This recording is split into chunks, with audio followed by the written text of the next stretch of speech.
que nos da vida y sustento. Créalo, su voto sí hace la diferencia. Este 1 de febrero, vote con empatía y con orgullo. Ese es su poder. Votar es construir, hacer, aportar. Crea en el poder de su voto. Tribunal Supremo de Elecciones.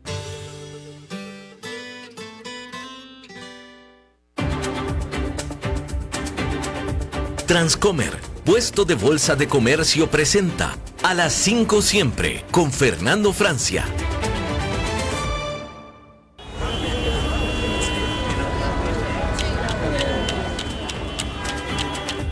A esta hora bajamos el ruido y subimos el entendimiento de lo que importa.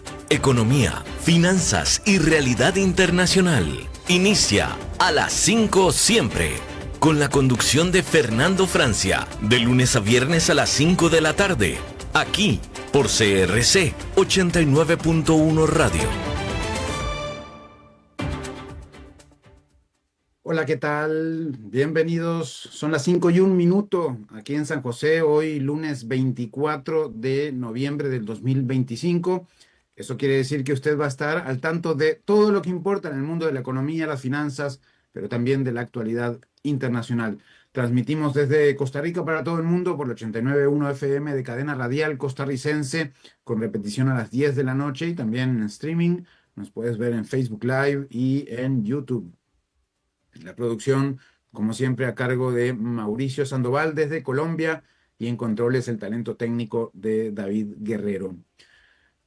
Hoy tenemos unas cuantas noticias del ámbito económico, del ámbito de las empresas, de la bolsa. Hoy es lunes y hacemos un panorama semanal de las bolsas internacionales, pero también vamos a hablar de la economía de Estados Unidos, y tras el largo shutdown, el largo cierre del gobierno, hay algunas consecuencias económicas. Vamos a ver cuáles son con el economista de cabecera del programa en Estados Unidos, Alberto Bernal, que hoy pues nos regala un ratito para analizar juntos la economía de Estados Unidos, que impacta siempre al resto del mundo. Pero vamos de una vez a las noticias y empezamos con nuestro panorama global.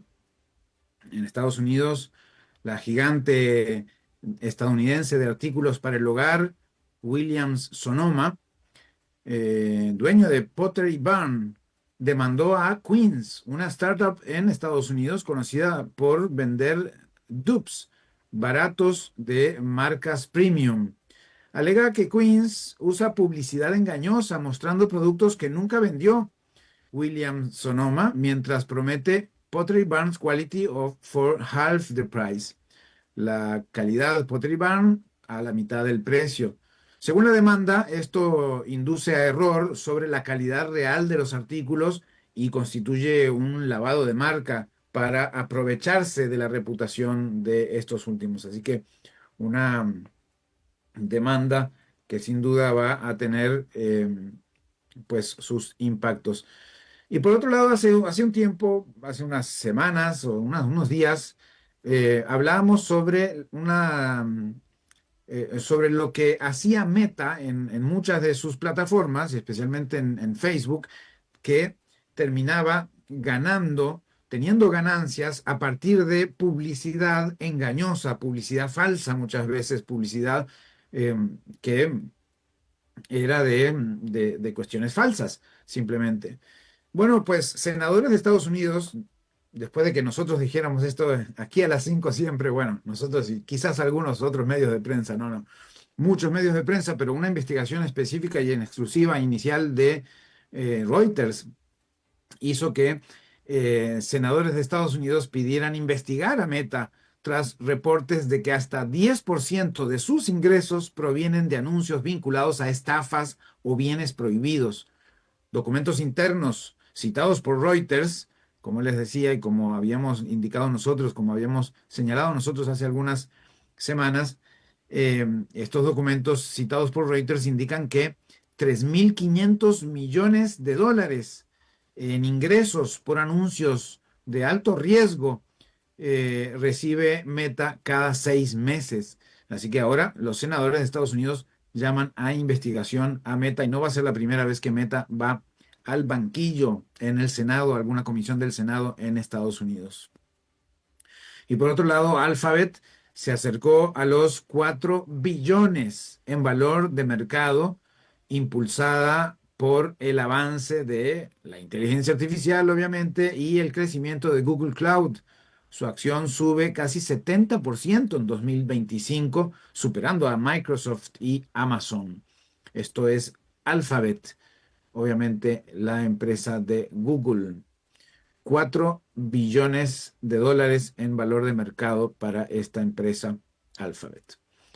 Bien, y nos vamos a Asia, en donde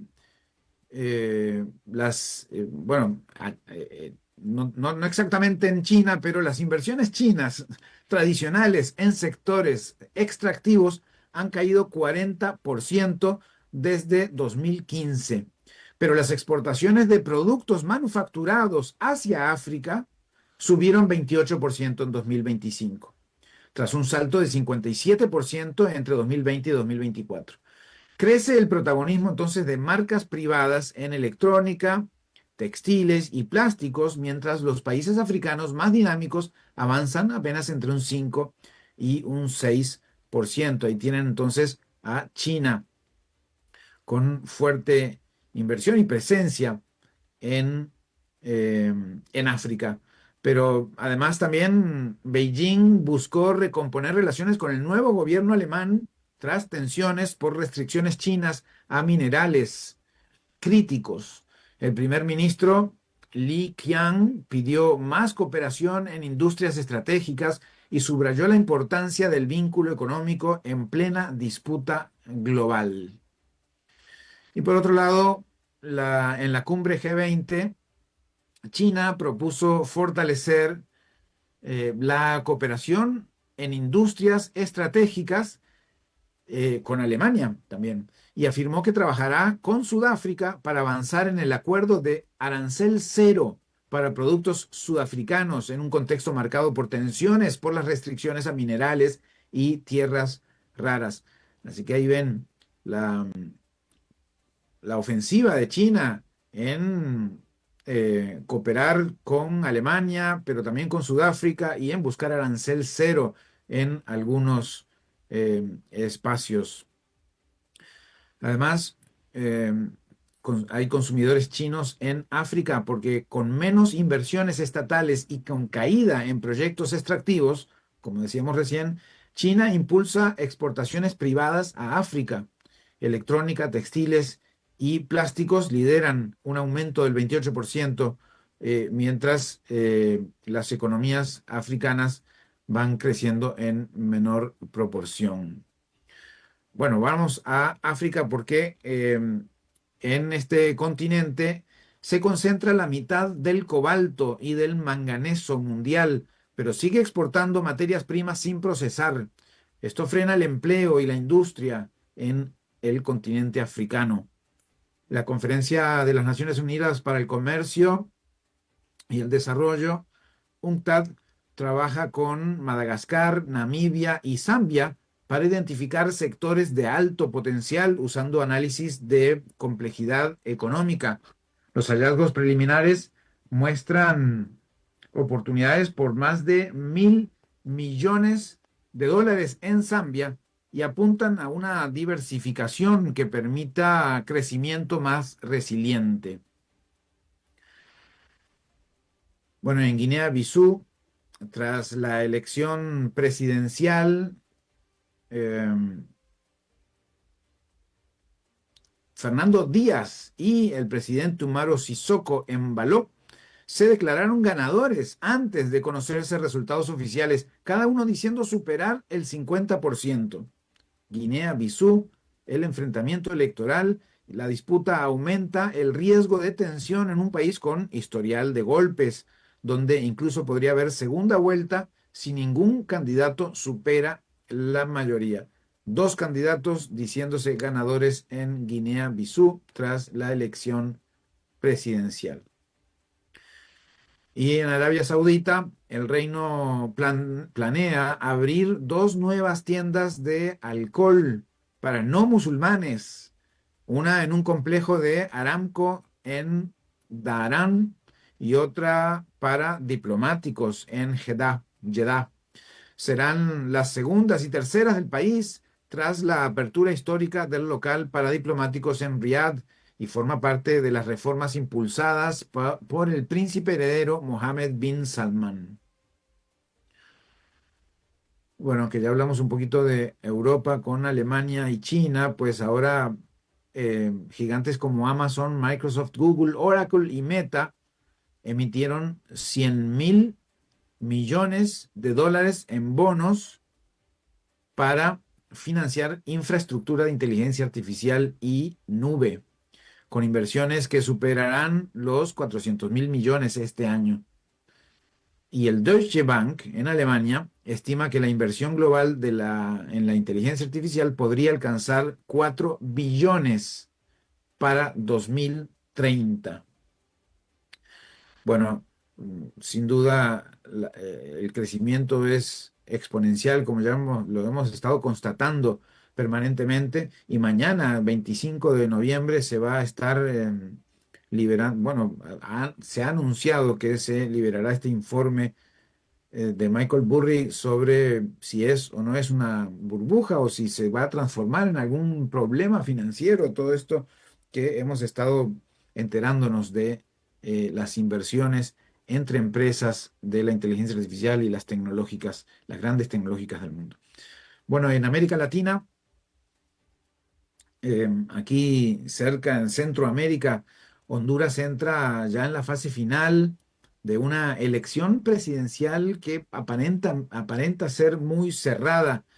Está prevista para el 30 de noviembre, para el próximo domingo, y acusaciones de fraude de un lado hacia el otro y del otro hacia uno, porque hay encuestas que muestran un empate entre Rixi Moncada, oficialista del Partido Libre, Nasri Asfura, del Partido Nacional, y Salvador Nasralla, del Partido Liberal. La OEA y Estados Unidos expresaron preocupación por el proceso y analistas temen que varios candidatos reclamen la victoria, generando muchas protestas. Obviamente, una de las estrategias que aparentan realizarse es que todos los partidos anuncian tener encuestas, conocer encuestas en donde ellos van primero y los demás van lejos de segundo y tercero.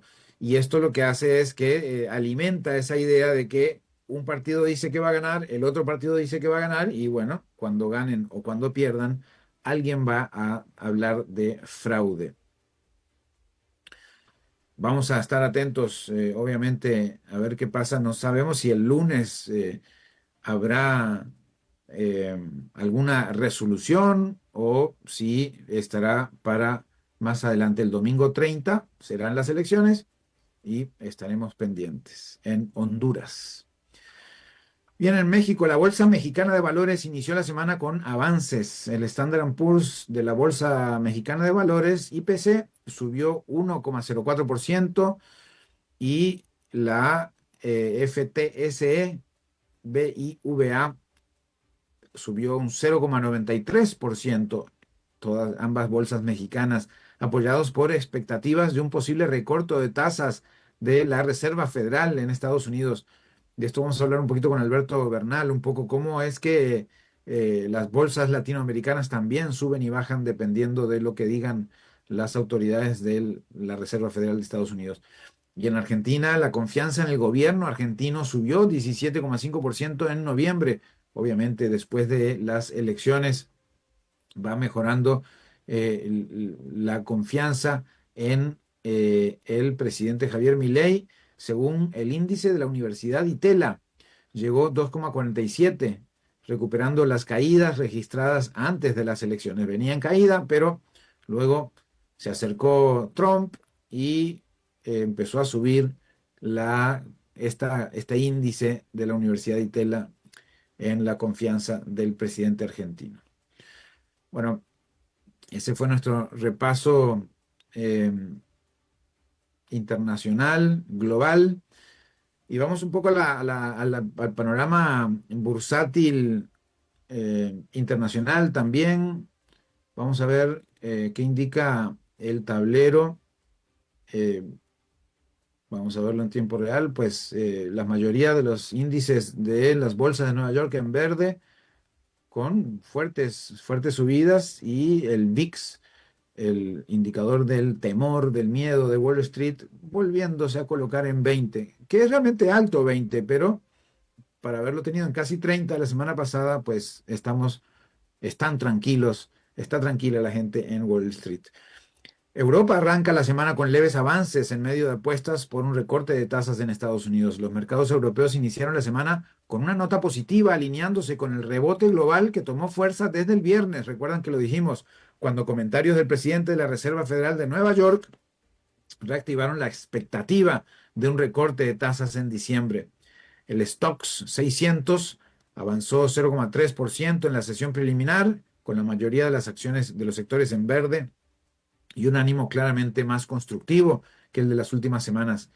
El movimiento fue moderado, pero significativo. Después del tropiezo global por dudas sobre las valoraciones de las tecnológicas ligadas a inteligencia artificial, los operadores encontraron un respiro en la posibilidad de que la Reserva Federal retome el sesgo expansivo en diciembre.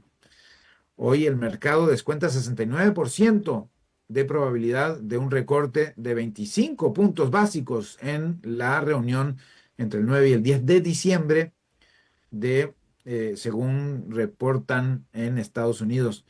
Y eso golpea o rebota en todas las bolsas mundiales. Los índices europeos, el DAX alemán lideró las subidas con un alza del 0,64%, el IBEX 35 español escaló 0,92%. El FTSE británico retrocedió levemente, menos 0,05, apenas un poco. Y el CAC 40 parisino cayó 0,29, reflejando una sesión mixta, pero pues estable. En Italia, el FTSE MIB cedió casi 1%, afectado por debilidad en energía y banca. El sector salud fue el protagonista de la jornada. Bayer dio un salto de casi 11%, luego de presentar resultados positivos en la fase 3 de Asundexian, su nuevo anticoagulante para prevención de infartos cerebrales. En contraste, Novo Nordisk cayó 5,8% después de que un ensayo clínico con semaglutida, el componente de Ozempic y Wegovy, no cumpliera su objetivo en un estudio de Alzheimer. La noticia intensificó la volatilidad sobre el gigante, que venía golpeado por dudas sobre la sostenibilidad de la ola GLP.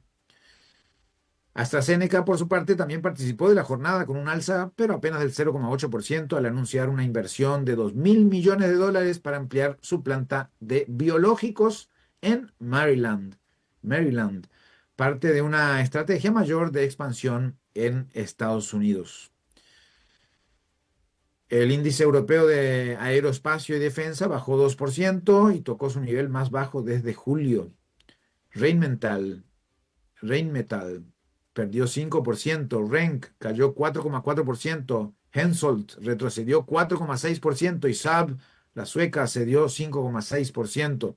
La presión viene de las negociaciones entre Estados Unidos y Ucrania para construir un posible acuerdo de paz, cuyo borrador inicial fue percibido como favorable en Moscú, por supuesto, ya lo hablábamos el viernes.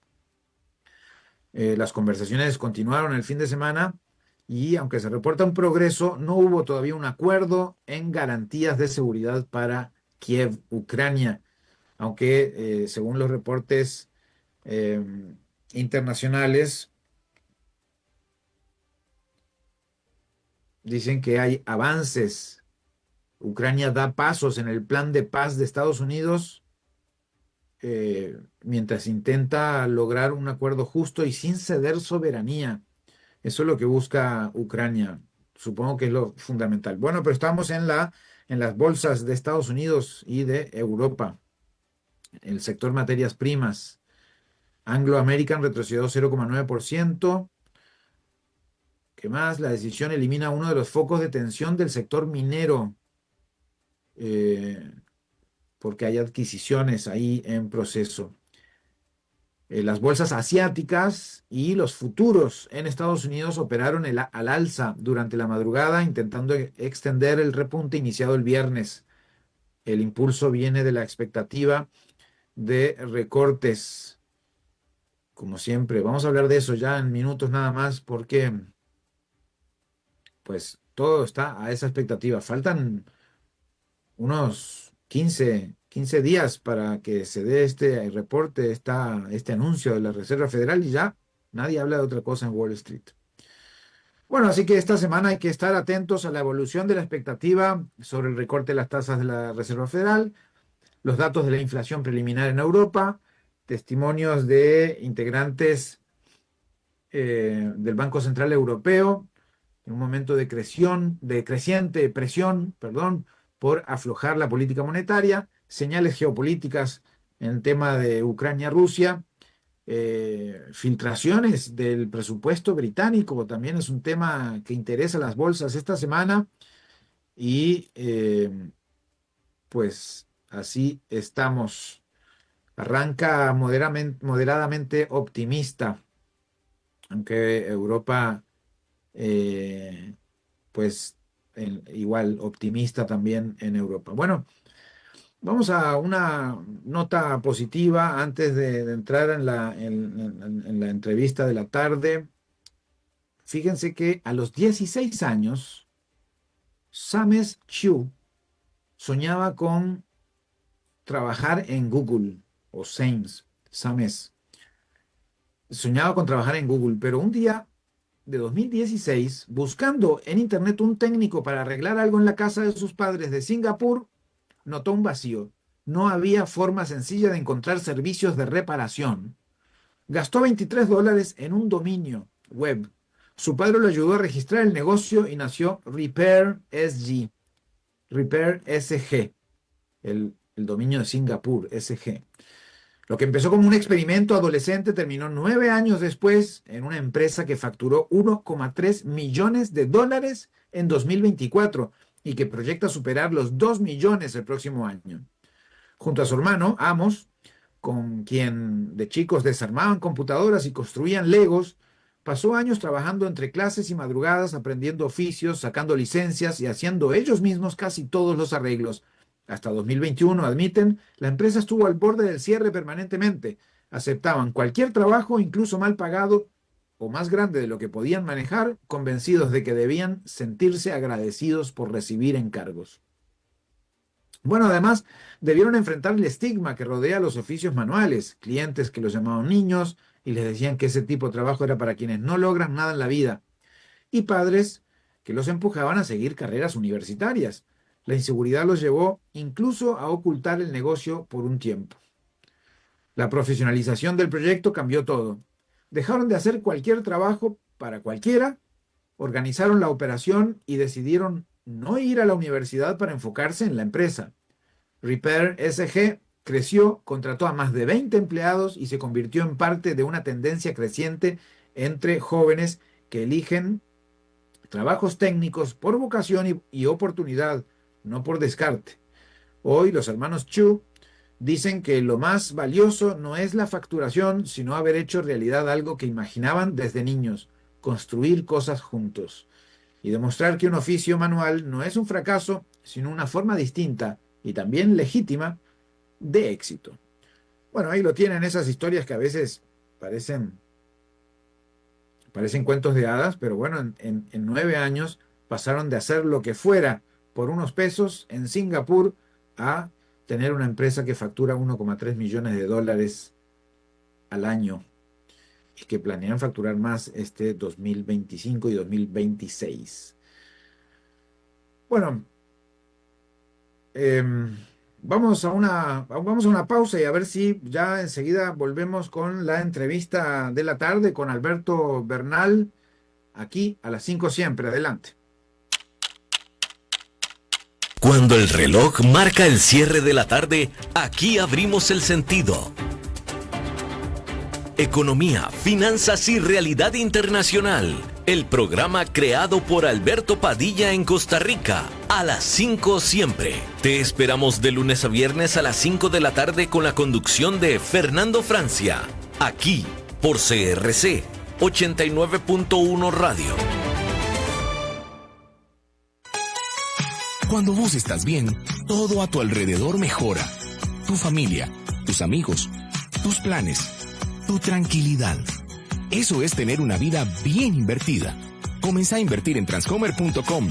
Expertos en inversiones inmobiliarias desde hace más de 20 años. Transcomer, una vida bien invertida.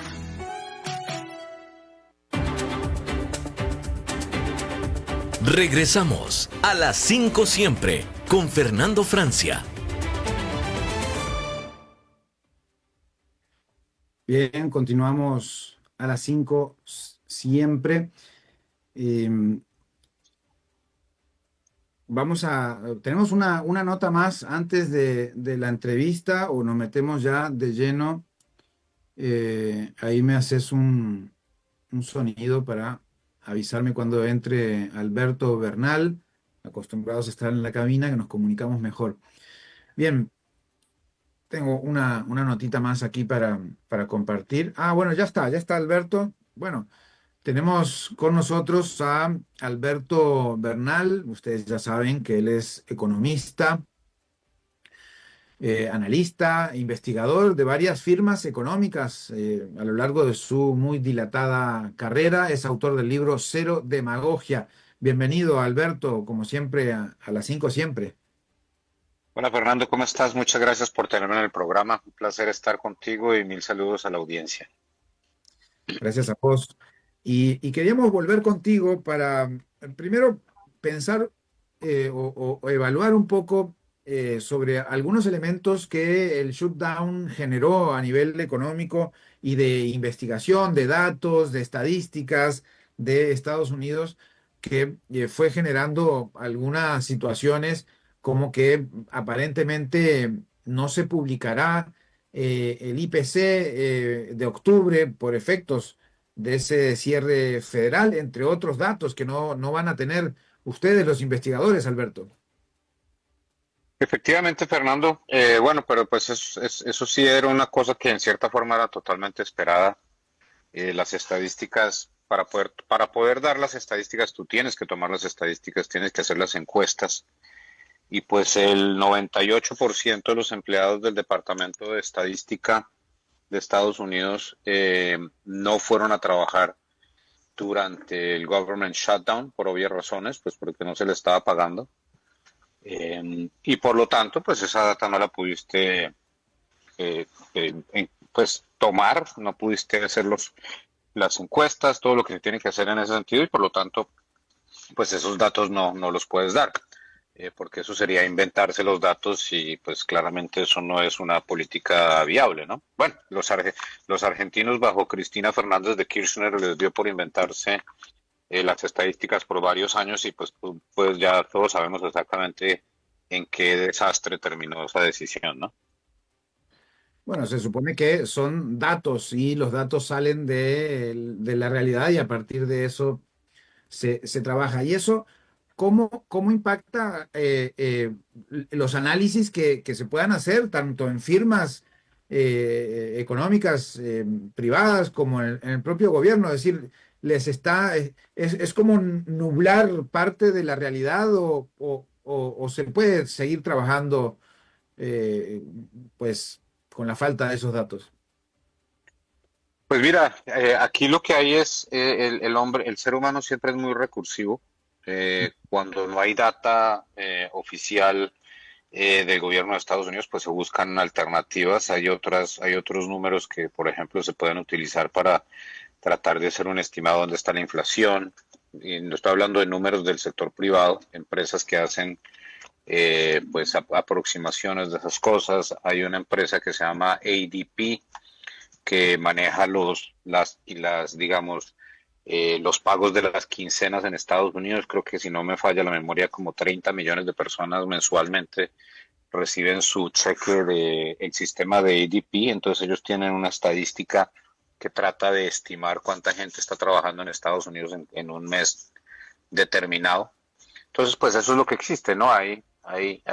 Digamos, hay opciones, pero pues obviamente es como volar un avión, recordando a mi colega Alberto Padilla, que tanto le gustaba volar, pues es como si Alberto estuviera aterrizando su avioneta y pues se queda sin instrumentos en un día donde está bastante nublada la noche. Entonces, pues obviamente los riesgos de que haya errores en el manejo de los portafolios, pues existe, ¿no? Bien, y la economía de Estados Unidos eh, está en este momento, bueno, los sectores financieros en Estados Unidos están todos pensando cada minuto a ver si hay declaraciones de alguno de los gobernadores o de los presidentes de las distintas entidades de la Reserva Federal sobre qué va a pasar en esta próximo informe o próxima información que brinde la Reserva Federal. Esto pone a la economía de Estados Unidos en alguna situación de menos confianza, o simplemente están ahí todo el mundo esperando esa información que ha sido un poquito, ha subido y bajado, ¿verdad? Esos pronósticos. Pues en este momento el pronóstico es que hay un 80% de probabilidad, según el mercado, de que el Banco Central de Estados Unidos decida disminuir sus tasas de interés otra vez en la reunión de diciembre. Eso Esto ha es el sido, 10. ¿O esto cuándo? es el 10, esto es el 10 de diciembre.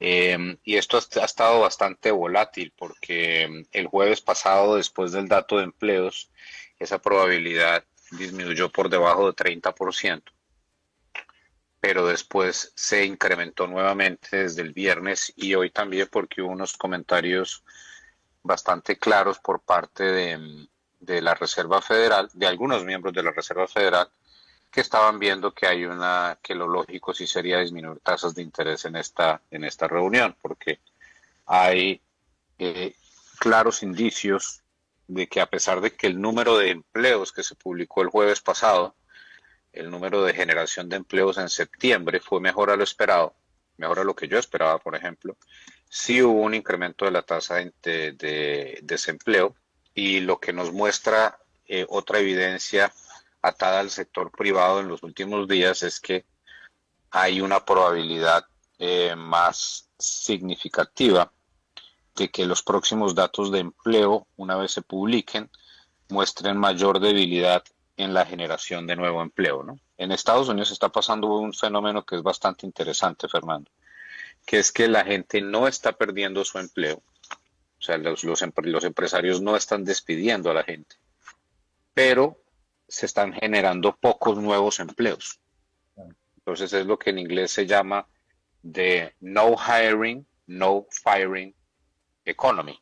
No contratación, no despido. La economía de la no contratación y la economía del no despido. Básicamente eso es lo que estamos viendo en este momento en el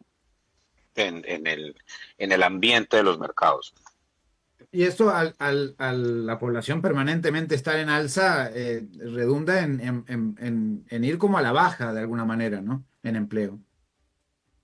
Pues yo creo que lo que pasa es que la gente siente que sus allegados, sus hermanos, sus primos, sus amigos, quizás comienzan a quejarse de que no está tan fácil la cuestión en la empresa, etcétera, etcétera. Entonces, por ejemplo, una de las cosas que también seguimos nosotros muy de cerca, los analistas, es cuando la economía está muy fuerte, está muy robusta, digamos, si supongamos que Alberto Bernal no estuviese contento en el empleo que tiene en este momento en el banco XP, entonces y la economía está robusta, yo quizás digo, no me gusta la gente con la que estoy trabajando, estoy aburrido, quiero buscar nuevas cosas. Y si la economía está robusta, Alberto Bernal tiene mucha más capacidad, digamos, desde el punto de vista de la lógica, de renunciar, porque cree o tiene evidencia de que puede conseguir un trabajo muy rápido. Eso fue lo que vimos en la economía de Estados Unidos después de la reapertura después de la reapertura de la pandemia, que había mucho empleo. y por lo tanto ese exceso de empleo o esa percepción de exceso de empleo, pues entonces le permitía a la gente tener mucha más confianza. Lo que está sucediendo en este momento, Fernando, es que muy poca gente ya hoy en día tiene la confianza de decir, bueno, si renuncio a este empleo voy a conseguir otro empleo muy rápidamente. Quizás solamente eso pase en la industria, en las industrias de tecnología, donde hay muy poco capital humano de exceso para todos esos trabajos tan complicados que están haciendo las empresas. Pero digamos una persona que trabaja en un hotel o que trabaja en una compañía de consultoría o en un banco o lo que sea, dice, no, tal vez esto yo no lo veo tan bollante, más bien me quedo calladito, como decimos los colombianos, comemos calladitos para no poner en problema con la empresa, porque en una de esas se pone uno muy agresivo y el jefe le dice, hombre, qué bueno que te pusiste así porque ya igual estábamos pensando que era necesario disminuir el tamaño de la fuerza laboral de la empresa. Y creo que estamos más bien en ese momento del ciclo económico. Y eso obviamente implica que hay menos presión salarial, la gente se queja menos desde el punto de vista del empleo, pide menos aumentos y por lo tanto esa clase de economía es más bien consistente con una economía mucho más frugal, porque si las perspectivas están menos positivas, pues la gente gasta menos y si la gente gasta menos y toda la audiencia sabe, y tú también Fernando, que la base del crecimiento en Estados Unidos es y seguirá siendo el consumo. Y por cierto que entramos ya en noviembre, pero en las últimas semanas a la temporada, ¿verdad? ¿Qué indicadores hay de esta temporada? ¿Va a ser baja? ¿Va a ser bollante? Eh, ¿cómo lo están viendo desde allá? Pues lo que hemos visto, digamos, es que desde el punto de vista del análisis, yo diría que hay tres economías en Estados Unidos en este momento. La economía de la inteligencia artificial, toda la gente que trabaja en la economía de la inteligencia artificial está en un boom sin precedentes. Esas personas están ganando miles de millones de dólares y esas personas no van a disminuir su consumo. O sea, por ese lado, bien. Eso digamos que te da un piso de crecimiento por ahí del 1% año a año, solamente el componente de inteligencia artificial. El segundo componente es el consumo, donde hay dos grupos. Un grupo que está muy bien, que es el que yo llamo el grupo de consumidores que tiene American Express. American Express tiende a ser una tarjeta de crédito que tienen las personas de mayor ingreso de la sociedad, las más pudientes. Esas personas de American Express están muy bien, no tienen problemas para pagar su cuenta, siguen viajando, están yendo a Europa, Asia, restaurantes, conciertos, etcétera, sin mucho problema, y el resto de la población que sí está sufriendo y que no llega a final de mes porque todo está muy caro. Entonces el consumo está dividido en dos y veremos cuál de los dos gana. Y por último está el sector inmobiliario, que ese sí sigue en una crisis importante porque las tasas de interés siguen muy altas y los precios de las propiedades en Estados Unidos están muy altos. Y cuando uno tiene esa situación, que las tasas de interés son altas y los precios son altos, pues la gente no puede comprar casa. Y si la gente no puede comprar casa, pues eventualmente el sector inmobiliario entra en un proceso de decrecimiento, que es lo que estamos viendo en este momento. Interesante. Ahora, esos tres sectores son muy diferentes entre sí en cuanto a número de personas, ¿no? Es decir, los que trabajan en inteligencia artificial deben ser pocas personas. El segundo componente que de mayores ingresos, los que llamabas, los que tienen tarjeta American Express, deben ser más o menos pocos, y la gran mayoría son el resto, ¿no? Los que están sintiendo esto de no llegar a fin de mes. ¿Eso impacta en el consumo día a día o es suficiente con el consumo de estos dos sectores tan pudientes? No, el consumo claramente ha mostrado una senda de desaceleración. Lo muestran los números de Walmart, lo muestran los números de Gap, de Costco, etcétera. Digamos, un consumidor que está básicamente creciendo pero poco y que, insisto, está siendo mucho más frugal. Ahora, la pregunta del millón que nos tenemos que hacer todos de aquí en adelante, Fernando, y esa es la parte más difícil, es ya lo que yo te estoy diciendo ya lo sabemos, esos ya son datos que ya salieron. La pregunta del millón es qué viene después. Y es que para que la audiencia entienda, en cierta forma, lo paradójico que es esto, Alberto Bernal lleva trabajando 25 años en Wall Street, Fernando, y mis 25 años en Wall Street, mi descripción del trabajo es pronosticar el futuro, que es completamente imposible. Entonces tú te dirás, y la audiencia dirá, pero entonces ¿para qué diablos le pagan a este tipo? Y la respuesta es muy sencilla, porque a pesar de que es imposible pronosticar el futuro, el ser humano y el sistema de la economía global que tenemos en este momento está necesariamente basado en los supuestos. Fernando, a ti en la emisora te dicen, haga un presupuesto de cuánto cree usted que va a crecer la audiencia este año. ¿Qué es un presupuesto? Un presupuesto es una predicción. ¿Qué es una predicción? Exactamente la misma predicción que hace un tipo como Alberto Bernal de decir que la Reserva Federal va a bajar las tasas a 2,75 de 4%. Realmente no hay mucha diferencia. ¿Y cómo hago yo para llegar a esa conclusión? Pues mirando los datos que existen y tratando de asumir que el futuro se parece al pasado. Entonces digamos que así es como funcionan estas cuestiones. Entonces lo que yo creo que va a pasar y lo que yo estoy viendo en este momento es, yo creo que hay mucho más riesgo de que haya menos crecimiento del consumo en los próximos trimestres a que haya más crecimiento del consumo en los próximos trimestres. ¿Por qué? Porque las familias de Estados Unidos están con un nivel de ahorro muy bajo. Y cuando las familias tienen poco ahorro, lo normal debería ser que esas familias se dieran cuenta que están ahorrando poco y que se decidieran a disminuir su gasto.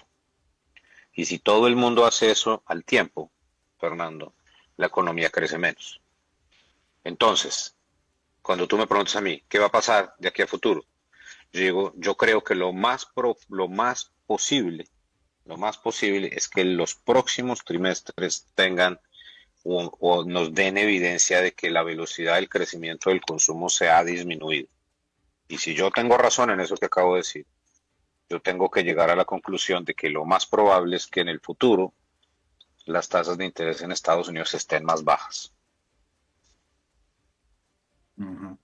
Bueno, pues es una semejante clase magistral de economía y finanzas lo que nos acabas de dar, Alberto, porque primero porque nos describís tu trabajo de la forma más sencilla posible y segundo porque entonces planteas un escenario posible dentro de ese estudio que es la realidad pasada para pensar en la realidad futura. Muchísimas gracias, Bernal. Muchísimo gusto, Fernando, mil saludos a la audiencia. Estamos en contacto. Nos vemos en cualquier momento. Muchas gracias. Era Bernal, Alberto Bernal, economista, analista, investigador en varias firmas de economía a lo largo de toda su carrera, que ya lo dijo él, 25 años de carrera, autor del libro Cero Demagogia y pues amigo del programa, amigo de todos ustedes, conocido de todos ustedes, que nos ha explicado un poquito cómo está la economía de Estados Unidos y por lo tanto qué escenarios puede haber de la economía del mundo a partir de eso. Hoy es lunes de Pilar Martínez. Ella es periodista mexicana, ustedes ya la conocen, está los lunes con nosotros y pues nada, le damos el pase. Adelante, Pilar, ¿cómo estás? Hola Fernando, buenas tardes. Es un gusto estar nuevamente aquí con ustedes. Y bueno, hoy mi colaboración va muy enfocada a la inteligencia artificial y viene primero con una pregunta. ¿Qué tienen en común los mecanógrafos y operadores de procesamientos de datos, los auxiliares contables, los auxiliares de estadística, finanzas y seguros, los corredores de agentes y valores de finanzas, trabajadores de apoyo administrativo, auxiliares financieros, auxiliares de nómina? Bueno, pues todos ellos están clasificados, digamos, en el nivel más alto o el rango más alto que ha estimado la Organización Internacional del Trabajo sobre aquellos trabajos que pueden ser sustituidos por el uso de la inteligencia artificial. ¿Cuántos estudios no se han hecho? ¿Cuántas cosas o información no hemos escuchado sobre las ocupaciones que van a ir sustituyéndose en este proceso en el que se está utilizando la inteligencia artificial? Porque no solo ellos, también, acuérdense que nos hablaron, por ejemplo, de los cajeros bancarios, de los traductores, de los programadores de aplicación, asesores de inversión, que también están, digamos, es en un rango un poquito más abajo. Los estudios que se han hecho no solo hablaban primero de cuántos empleos se iban a perder con esta transformación, y hay datos que datan desde hace ya varios años, en donde el Foro Económico Mundial destacó que por lo menos 92 millones de empleos podrían desaparecer para el 2030. Pero si también tomamos el dato del Fondo Monetario Internacional, ellos advierten que el 40% de los empleos en el mundo iban a verse afectados o podrían verse afectados y podrían desaparecer con esta transformación que se está viviendo con el uso de la inteligencia artificial. Lo cierto es que estos estudios han ido cambiando, se han ido pues actualizando, mejorando, son cada vez más puntuales, y no solo se habla de la cantidad de empleos que se pueden perder en el mundo, sino también de exactamente en qué áreas y cómo sería ese proceso. Hay empresas que ya están empezando a solicitar que haya un proceso de transformación con capacitación, para que justo esas personas que van a dejar de hacer una tarea repetitiva en un empleo puedan ser empleables, digamos, en alguna otra área en donde sea necesaria su colaboración, su participación dentro de una actividad económica. Pero no solo eso, esto cada vez va avanzando de manera importante, porque no solo ese tema de la inteligencia artificial ha empezado a llamar la atención de ciertos grupos, y, por ejemplo, en el caso de México ha habido fuertes discusiones sobre qué va a pasar con los puestos de trabajo en ciertas áreas. Un área bien interesante, y que hace un par de semanas hubo foros acá en la Ciudad de México, fue justo para ver de qué manera las organizaciones sindicales tienen que entrar en esta dinámica de discusión con los empleadores para ver cómo se dan estos procesos de cambio con el uso de la inteligencia artificial, y qué va a pasar con los trabajadores que tendrán que dejar ciertas actividades. Hay dos organizaciones sindicales muy importantes acá en la Ciudad de México, una en el área de justo de alimentos, que es el Sindicato Nacional Alimenticio del Comercio Similares y Conexos de la República Mexicana, que, haz de cuenta, para tener una idea de qué tipo de contratos tiene este sindicato, que se dice llamar SNAC, tiene contratos con PepsiCo, con Sabritas, que son empresas pues muy grandes, y también con Mondelez, por nominar algunas, ¿no? Nombrar algunas empresas. ¿Qué está pasando con ellos? Pues están empezando a trabajar contratos colectivos en donde justo están incluyendo la gestión de la transformación digital, la automatización, la robótica y la inteligencia artificial, para que no haya tantos despidos, digamos, o se cierren pues muchas áreas con todo este cambio tecnológico. Otra organización sindical que está entrando en esta área, digamos que es en el sector automotriz. Como ustedes saben, el sector automotriz es uno de los principales afectados, digamos, en cierta medida por la introducción de la tecnología, y en el caso de México se está dando además un proceso que tiene que ver con la relación con Estados Unidos y que está siendo revisado con lupa. De hecho, hay inversiones que se han empezado a cambiar, o plantas que internamente en México ha empezado a cerrar. Por ejemplo, el caso de General Motors trasladó toda de Nissan trasladó todo su proceso de tecnología al estado de San Luis Potosí. Y ciertamente hay algunas organizaciones que, ya previendo que están sucediendo estos tipos de cambio, pues están apostándole también a incluir en los acuerdos sus pliegos petitorios, ya con temas y cláusulas para hacerle frente a la implementación de la tecnología y la inteligencia artificial. Este es el caso también muy, muy reciente. De hecho, se están apenas poniendo a votación estos contratos con los trabajadores, en donde se incluyen este tipo de cláusulas de que tienen que ver con la inteligencia artificial. Este sindicato es el sindicato Carlos Leone, que está firmando un nuevo contrato con la empresa General Motors en San Luis Potosí.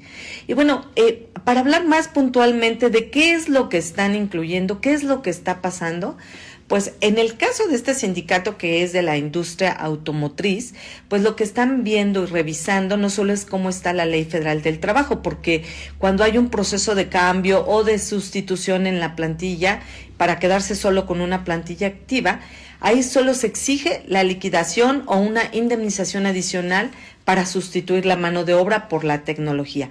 ¿Y qué está buscando en este caso el sindicato? Está buscando que se reasignen a los trabajadores a nuevas áreas, esto de común acuerdo con el empleador, capacitar y brindar herramientas para que obtengan la categoría de más alta especialidad, en todo caso, que ellos mismos puedan manejar las máquinas o estos nuevos procesos que se están incorporando al sector. Otro punto que también es importante, que los propios trabajadores se encarguen de la implementación de la nueva maquinaria y de los robots. Ahí platicando un poco con la gente del propio sindicato, nos decían que se trata justo de eso, o sea, de llevar y elevar el contrato colectivo con estas nuevas cláusulas a los trabajadores para que estén involucrados y que no sea solo la empresa que de manera unilateral tome la decisión como hasta hoy lo marca la Ley Federal del Trabajo.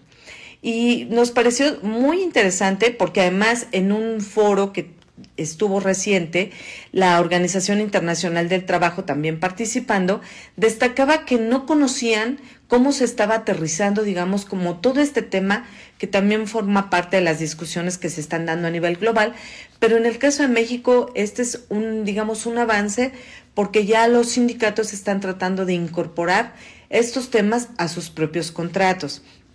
Por ejemplo, en el caso del que les hablaba también del Sindicato Nacional Alimenticio y del Comercio Similares y Conexos de la República Mexicana, que es más sobre el área alimenticia, también están buscando que la empresa siempre notifique al sindicato con 60 días de anticipo cuáles son como los proyectos de transformación digital que va a haber y que pudieran afectar el empleo, para que en todo caso haya una modificación en las condiciones laborales de los trabajadores y que se incluya un informe técnico que justifique los riesgos y las medidas que tengan que ajustarse, pues justo para que no haya gente desempleada dentro de la organización.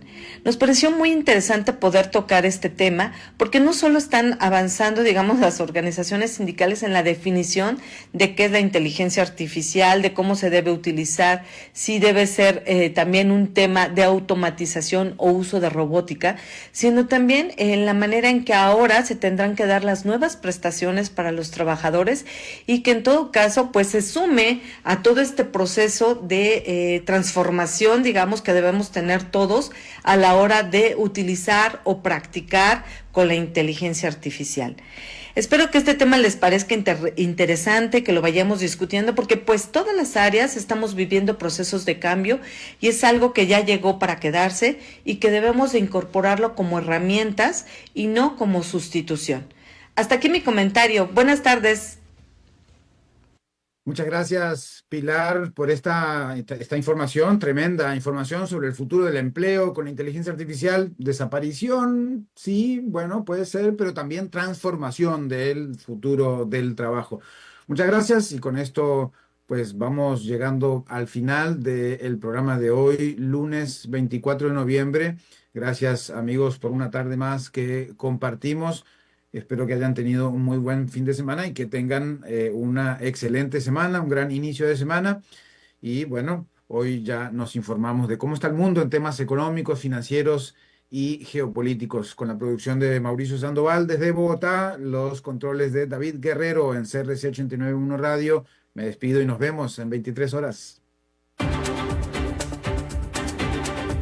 Concluye a las 5 siempre, economía, finanzas y realidad internacional para entender lo que importa. De lunes a viernes a las 5 de la tarde, con la conducción de Fernando Francia, aquí por CRC 89.1 Radio.